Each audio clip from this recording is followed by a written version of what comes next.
सिद्धेभ्यः ॐ नमः सिद्धेभ्यः ॐ नमः सिद्धेभ्यः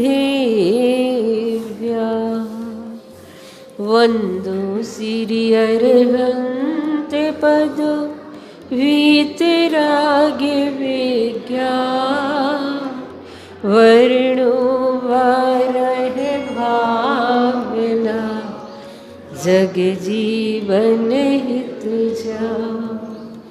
अहिंसा परमो धर्म के महावीर भगवान के संत शिरोमणि आचार्य गुरुवर श्री विद्यासागर जी महाराज जी के 3,9 करोड़ मुनि राजाओं के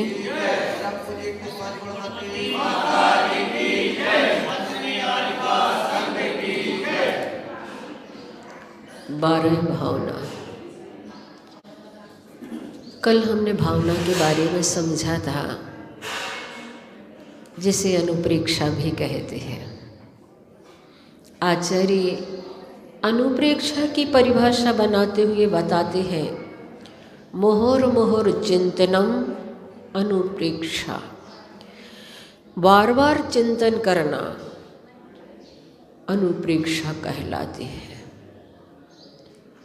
और ऐसे अनित्य अशरण आदि भावनाएं जो हमें जीवन के क्षणभंगुरता का बोध कराती है। अगर हम अनित्यता को न जाने तो नित्यता की ओर हमारी दृष्टि नहीं जा पाएगी। एक ही वस्तु में 2 चीज़ें पाई जाती है, नित्यता और अनित्यता। 2 विरोधी धर्म एक वस्तु में पाए जाते हैं। ये जैन दर्शन का अनेकांत सिद्धांत है। आप सोच रहे होंगे एक वस्तु में 2 विरोधी चीज़ें कैसे पाई जाएंगे? तो जैसे हमारा जीव द्रव्य है, द्रव्य की अपेक्षा नित्य है, पर्याय की अपेक्षा अनित्य है। प्रति समय हम में परिणमन हो रहा है, प्रति समय बदल रही है पर्याय।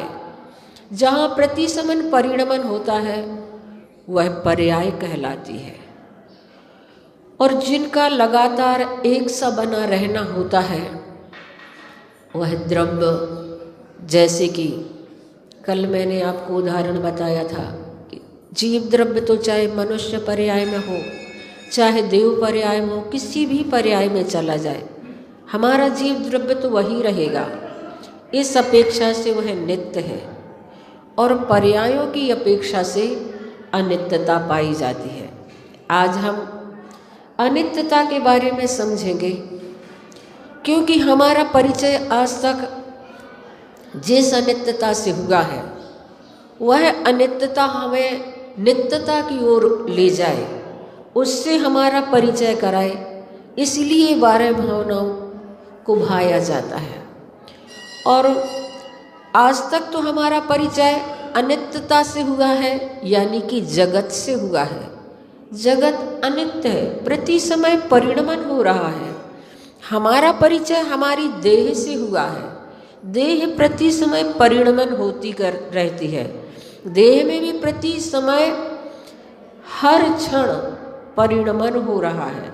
हमारा परिचय परिवारजन से है, जिनमें भी परिणमन होता रहता है।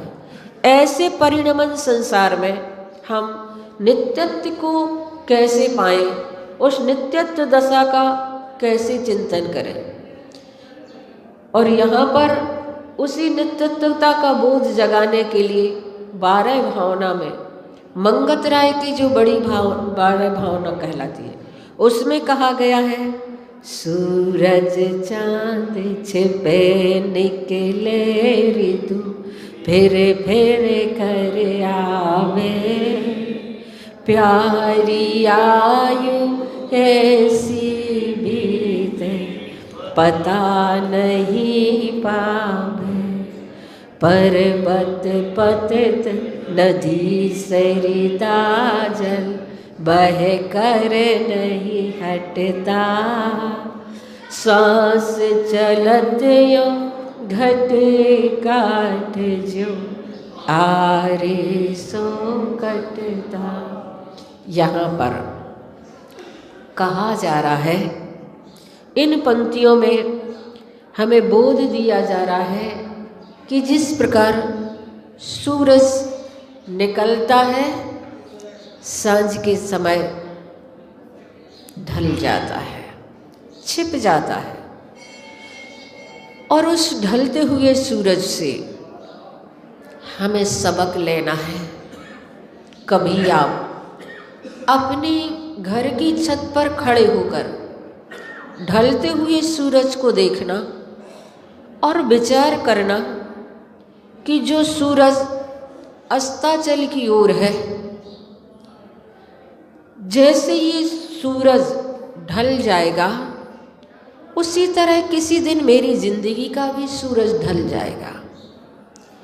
सूरज जब अस्ताचल की ओर होता है तो उसे अस्त होने से कोई भी नहीं रोक पाता, उस ढलते हुए सूर्य को कोई भी नहीं पकड़ पाता। उसी प्रकार हमारी जिंदगी का सूर्य जब अस्त होगा उसे भी कोई भी नहीं रोक पाएगा।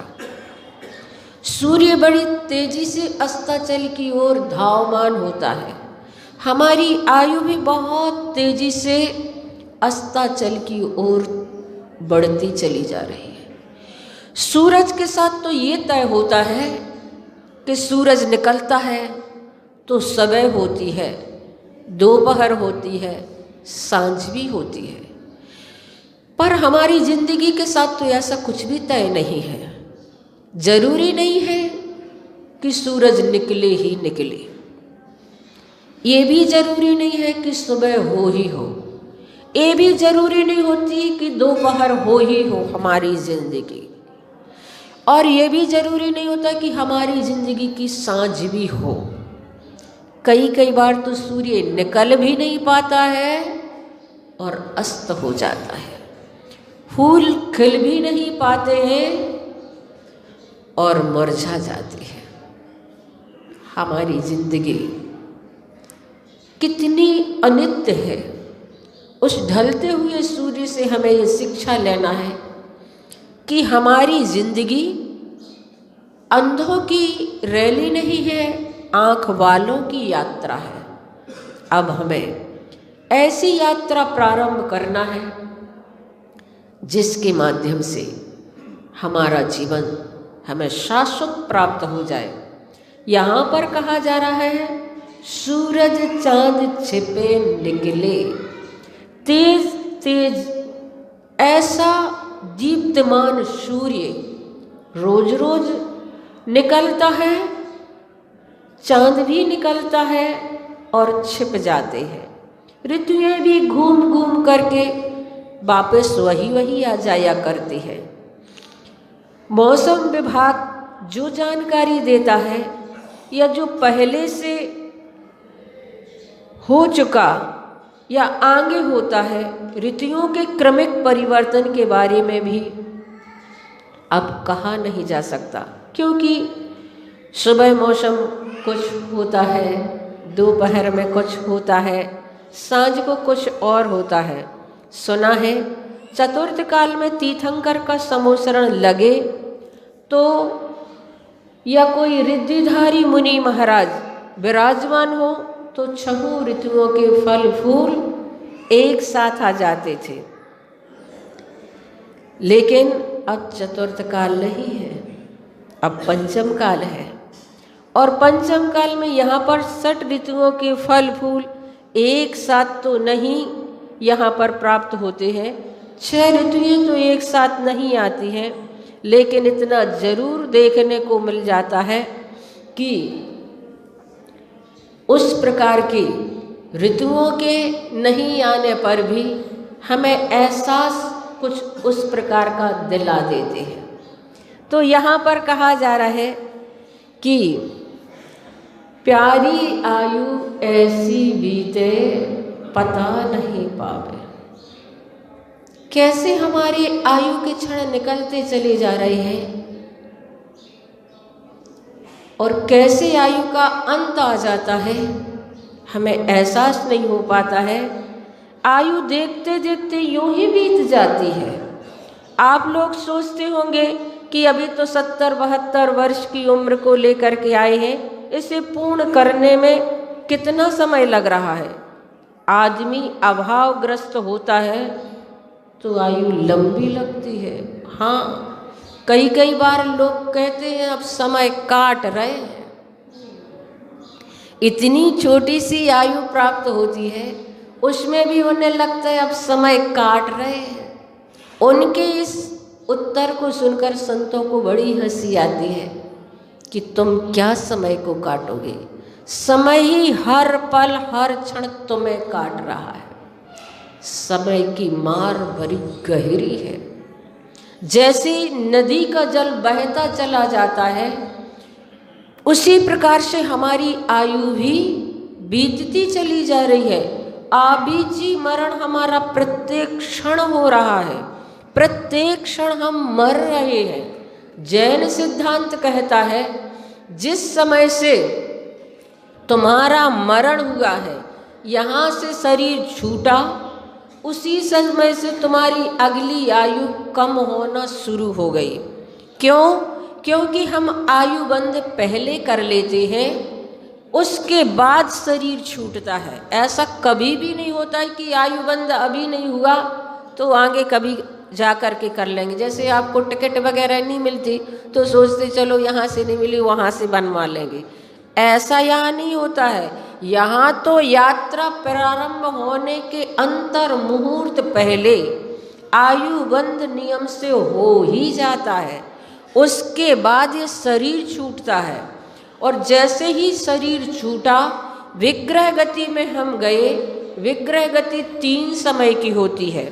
उस 3 समय भी हमारे वो आयु कर्म के अगली आगामी आयु के जो थे, जैसे कि हम मनुष्य गति में हैं, देवगति में हमें जाना है, यहाँ हमारा शरीर छूट गया और अभी देवगति में पहुँचे नहीं हैं। बीच का जो काल होता है वो विग्रह गति का काल होता है। वो देव आयु का हमारा काल अब कम होना शुरू हो गया है। आपको लगता है अभी तो बच्चे का जन्म ही हुआ है, जबकि 9 माह गर्भ में रहा है। वो 9 माह भी अब उसकी आयु के कम हो गए हैं। जन्म लेने से आप उसकी जिंदगी की शुरुआत करते हैं, लेकिन जैन सिद्धांत कहता है जिंदगी की शुरुआत तो विग्रह गति से हो गई है। और इसलिए हम वर्षगांठ मनाते हैं, बड़ी खुशी से मनाते हैं कि हम इतने बड़े होते चले जा रहे हैं। लेकिन आचार्य श्री कहते हैं कि बड़े नहीं होते चले जा रहे, वर्ष की तुम्हारी एक गांठ कम हो गई है, अब तुम उतने छोटे हो गए हो। तो यहाँ पर कहा जा रहा है कि वास्तव में हमारी आयु इतनी लंबी आयु हमें लगने लगती है कभी कभी। कब? जब हमारा जीवन अभावग्रस्त होता है, जब हमारी ज़िंदगी में कोई मुसीबतें आती हैं, जब हमारी ज़िंदगी में कोई परेशानी आती है, तो एक एक क्षण निकालना मुश्किल होता है। और अगर हमारी ज़िंदगी सद्भाव पूर्ण होती है तो सागरों सागरों की आयु स्वर्गों से कैसे निकाल लेते हैं पता नहीं चलता है। वहाँ की भी हम सागरों सागरों की आयु भोग करके आए हैं। पर्वत पतित नदी सरिता जल बहकर नहीं हटता, सांस चलतियों घटे काट ज्यों आरीसों कटता। यहाँ पर कहा जा रहा है श्वास जो चल रही है ऐसा मान करके चलो कि आरे से लकड़ी कट रही है, एकदम से कट जाती है। धीरे धीरे धीरे जब आप उस पर चलाते हैं, धीरे धीरे जैसे वो चलती है और लकड़ी कटती चली जाती है, ऐसे ही हमारी जिंदगी क्षीण होती चली जा रही है। कण कण के कटने से क्षण क्षण लकड़ी क्षीण हो रही है। लकड़ी की क्षीणता तो हमें फिर भी समझ में आती है, किंतु जिंदगी की क्षीणता समझ में नहीं आ पाती। और जैसे दीपक आपने रखा है तेल भर करके और आपको लग रहा है दीपक जल रहा है, दीपक जल रहा है, पर उसका जिस प्रकार से तेल खत्म होता चला जा रहा है उसी प्रकार हमारा आयु कर्म तेल भी खत्म हो जाता है और एक क्षण ऐसा आता है कि वह आयु हमारी समाप्त होती है। जब तेल पूर्ण हो जाता है दीपक बुझ जाता है। उसी प्रकार से एक एक क्षण में आयु कर्म रूपी तेल हमारा समाप्त होता चला जा रहा है। इसलिए यहाँ पर कहा जा रहा है कि तुम्हारे लिए लकड़ी का कटना तो समझ में आता है, लेकिन हमारी आयु क्षीण हो रही है ये हमें समझ में नहीं आता है। और एक साल बीत जाने पर एक व्यक्ति सोचता है कि एक वर्ष बड़ा हो गया, पर वास्तविकता तो यह है कि वो व्यक्ति बड़ा नहीं हो रहा है बल्कि निरंतर छोटा हो रहा है।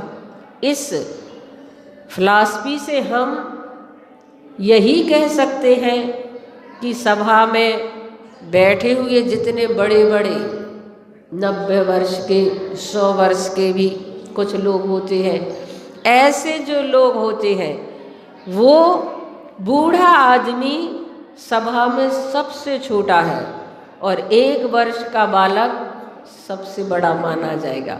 गुरुवर आचार्य श्री विद्यासागर महाराज जी ने एक बार अपने प्रवचन में कहा था कि व्यक्ति वर्षगांठ मनाता है अपने जीवन की कि 1 वर्ष में बड़ा हो गया हूँ, अपने आप को बड़ा भी मानने लगता है। पर अध्यात्म की बात तो यह है कि गांठ का 1 वर्ष और चला गया और हम वर्षगांठ मना रहे हैं। कुछ पंक्तियाँ इसमें लिखी हैं, हर शाम उम्र में से कटकर, हर शाम उम्र में से कटकर एक दिन गिर जाता है, एक दिन गिर जाता है और आदमी है कि अपनी उस कटी हुई उम्र को जोड़कर बड़ी हुई उम्र बताता है। तो बंधुओं, हम समझें इस अनित्य भावना के माध्यम से कि हमारा जीवन प्रतिक्षण प्रतिपल समाप्त होता चला जा रहा है और समाप्त होते जीवन में कुछ हम ऐसा कर लें जो हमारी आगामी ज़िंदगी के लिए हमें अच्छा हो। वास्तव में जो हम अच्छा कर लेते हैं वो ही हमारे साथ होता है। बाकी तो कैसे कैसे दुख संसारी प्राणी को भोगना पड़ते हैं। त्रियंच गति के दुख समझ में आते हैं जब देखते हैं। यहाँ पर हम लोग जंगल जाते जब उस गाय को देखते हैं, मुझे तो हमेशा ये लगता है पता नहीं उसने अपनी पिछली ज़िंदगी में ऐसा कौन सा पाप किया होगा कि उसको ऐसी तड़पन ऐसी पीड़ा देखने के लिए मिल रही है और उसका जीवन भी अभी तक सुरक्षित है, जीवन भी उसका पूर्ण नहीं हो पा रहा है। तकलीफ जिसको जितनी भोगना होती है उतनी उसको भोग करके ही उसका जीवन पूर्ण होता है। यहाँ पर रहकर भी नरक गति जैसे दुख जीव भोग लेते हैं और वास्तव में त्रियंच गति में हम भले ही संवेदनाएं सबके प्रति अपनी जता लेते हैं, लेकिन उनकी वेदनाओं को कम तो नहीं कर पाते हैं। इसलिए हम अपने जीवन में ऐसे काम करें ताकि हम संसार के दुखों से छूटकर अनंत शाश्वत सुख को प्राप्त कर सकें। समय अपना हो रहा है।